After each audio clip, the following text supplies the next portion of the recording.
In today's video, I'm going to be talking about... Why do I keep forgetting it?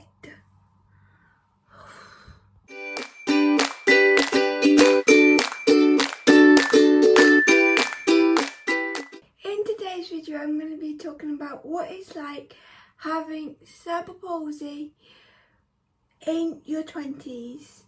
The type of cerebral palsy I have is left side hemiplegia.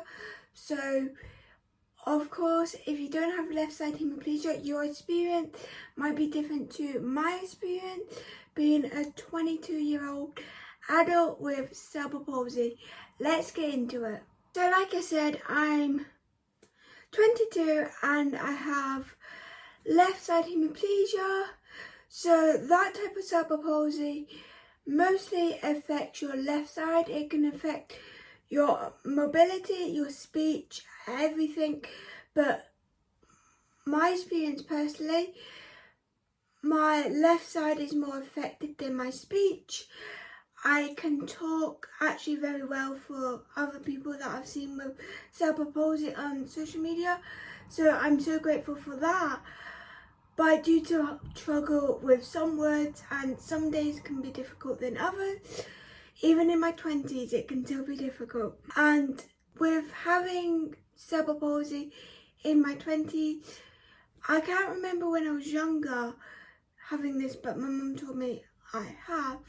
But I feel like I get way more muscle pain because with cerebral palsy, because one side's weaker than the other, or in my case, one side's weaker than the other, my body can't actually relax. When I go to sleep, it can't relax. If I'm doing too much, most likely my muscles will hurt. If I'm doing too little, most likely my muscles will hurt. So I need to do it in between. So that's one thing that's different, that I feel like I get muscle pain more in my 20s than as I did as a kid.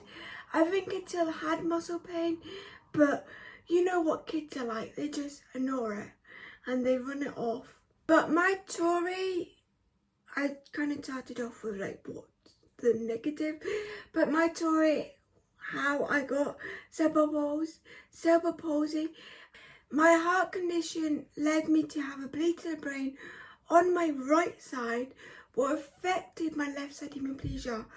And that happened very early on when I was a baby. So I've known having cerebral palsy my whole life. Cerebral palsy and all the other disabilities that I have is pretty much just me. Like, I haven't, well, cerebral palsy is brain damage. So most of the time, I've never heard anyone who has cerebral palsy who's been diagnosed with cerebral palsy later on in life. Most of the time, probably all of the time, but I'm saying mostly because I don't know anyone with it, but there might be. But most of the time, people are born with cerebral palsy. It is bleed to the brain or like brain damage that affects your legs, your arms, both your legs or arms, or in my case, one side. Or you can have right side hemiplegia. So that is the story on how I got my cerebral palsy. Now, except for my muscle pain, I get depending on the week, every other week probably. I can go weeks without it as well, but it all depends on how my muscles are feeling and how I'm doing that day and how much I'm doing or how little I'm doing. So that's one thing that is different. But my body terms, like what's different with my body since I was a kid to me being in my 20s now, there isn't much a difference between when I was a kid with cerebral palsy to now. I don't think so, except from I get way more muscle pains and I need to do way more because I'm an adult. So like making my lunch, if I'm making a sandwich, when I first ever started making a sandwich on my own, I used to get thumbprints, like full on thumbprints in my bread when I was making the sandwich because I needed to hold the bread and cut it. I can do a short on that if you would like to see a short on how I cut my bread. But I have done a video somewhere on my YouTube channel of me cutting bread, but let me know in the comments. So when I first started making my own lunch, I used to get butter on my thumb quite a lot from pressing on the bread to be able to slice the sandwich. So that's one thing that is different, and that was difficult at the beginning. That took quite a while. I just want to say I started that about like 16 or 15, like not like in my 20s. Like I'm fine with making sandwiches now, but I'm just saying from when I was like 11 or 12 to now, I'm doing so many different things with my cerebral palsy, and it's mainly things that you need to do as an adult, but the main thing is the sandwiches. Because I still live with my family, I don't really make meals, but I have got a chopping board for when that comes, or when I need to like start cutting up things for cooking, or like I bake more than I cook. So for baking, when I'm holding the bowl, the type of bowl that we have has like a little side, so I hold that side.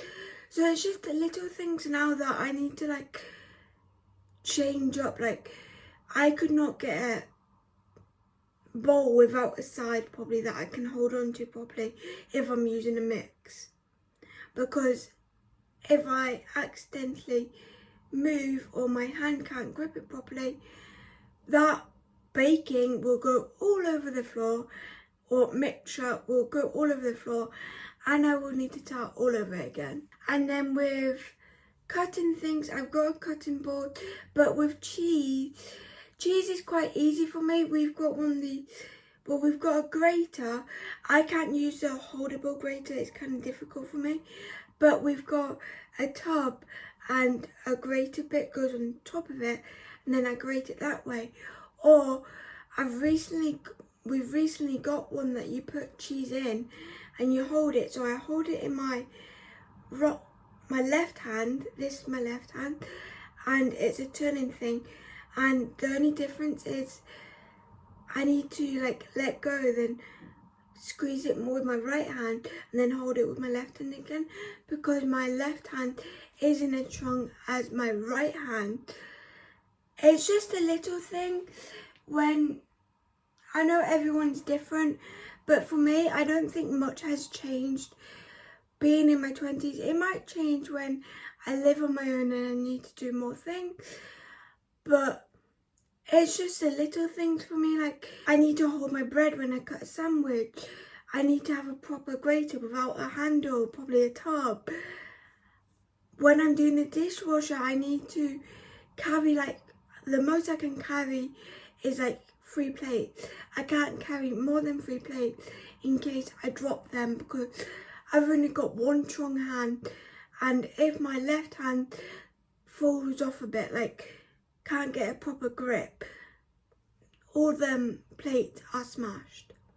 So it's just simple things that I just need to kind of narrow down the numbers that I carry, or like take more time when I'm cutting food in case I cut my hand and I don't realise. It's just the little things, and that's what it's like, day-to-day skills that I need to do different. So they are all the things I need to do different that took a while. But another thing, except from doing day-to-day stuff like cutting my lunch, grating cheese, doing the dishwasher, carrying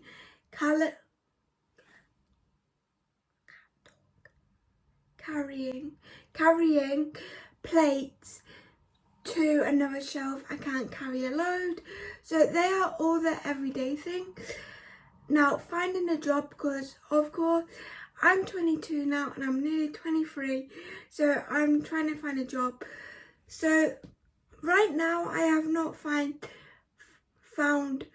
anything difficult, but I will say when I try and find a job, or when I'm trying to find a job, because it's mainly in retail that I want to look into, or like just, I like websites, social media, or retail, like fashion or social media, like websites.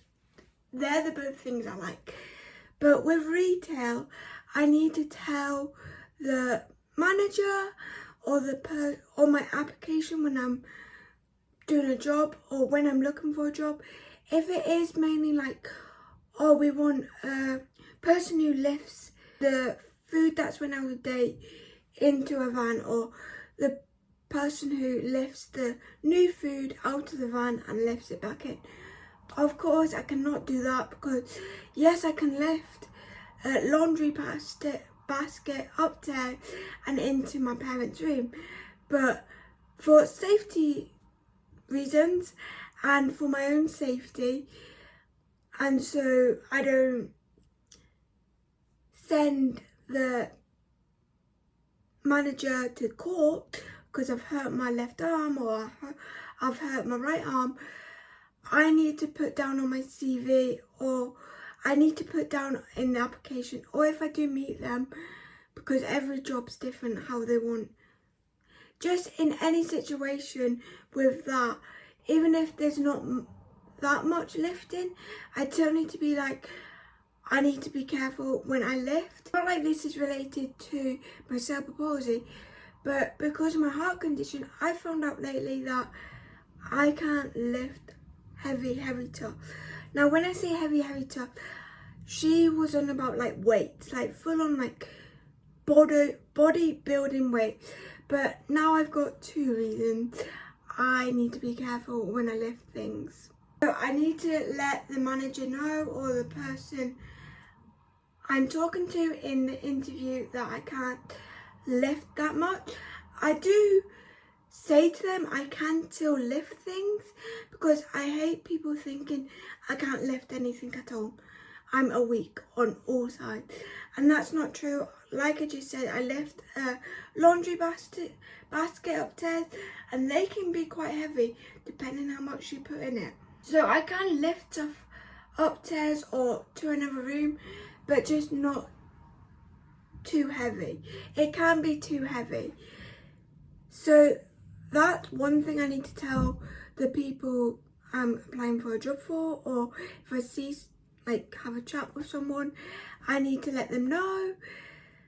But aside from that, I haven't had any like people, well, on my terms, I don't think I've had any people let me down because I have cerebral palsy or disability, like all of my disability.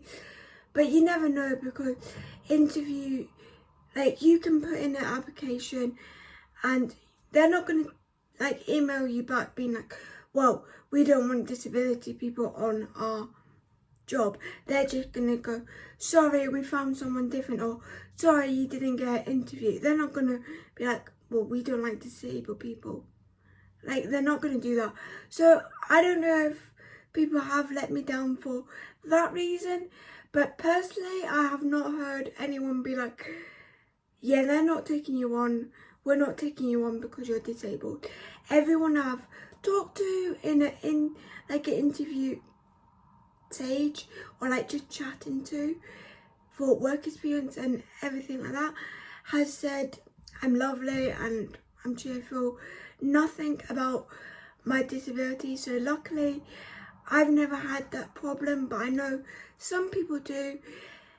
Everyone has a different type of cerebral palsy or a different type of disability. There is very mild, there's mild, and there's high cerebral palsy. I don't know what to call that, like above mild.